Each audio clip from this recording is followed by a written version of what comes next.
Hello guys, welcome back to my channel. ನೀವು stock market trading ಕಲಿಯಲು ಬಯಸುತ್ತೀರಾ, ಆದರೆ ಚಾರ್ಟ್ಗಳು ಕಷ್ಟವಾಗಿ ಕಾಣಿಸುತ್ತಿದೆಯಾ? ಚಿಂತಿಸಬೇಡಿ. ಈ 2 ನಿಮಿಷಗಳಲ್ಲಿ ನೀವು ಕ್ಯಾಂಡಲ್ಸ್ಟಿಕ್ ಮೂಲಭೂತಗಳನ್ನು ಸುಲಭವಾಗಿ ಅರ್ಥ ಮಾಡಿಕೊಳ್ಳುತ್ತೀರಿ.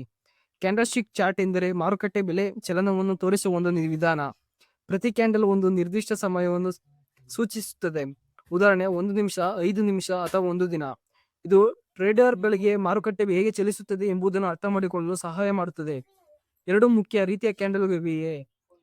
ಹಸಿರು ಕ್ಯಾಂಡಲ್ ಬೆಲೆ ಏರಿದೆ, ಖರೀದಿದಾರರು ಬಲವಾಗಿದ್ದಾರೆ. ಕೆಂಪು ಕ್ಯಾಂಡಲ್ ಬೆಲೆ ಇಳಿದಿದೆ, ಮಾರಾಟಗಾರರು ಬಲವಾಗಿದ್ದಾರೆ. ಇದು ಮಾರುಕಟ್ಟೆಯ ದಿಕ್ಕನ್ನು ಸುಲಭವಾಗಿ ತಿಳಿಸಲು ಸಹಾಯ ಮಾಡುತ್ತದೆ. ಪ್ರತಿ ಕ್ಯಾಂಡಲ್ನಲ್ಲಿ 3 ಮುಖ್ಯ ಭಾಗಗಳಿವೆ.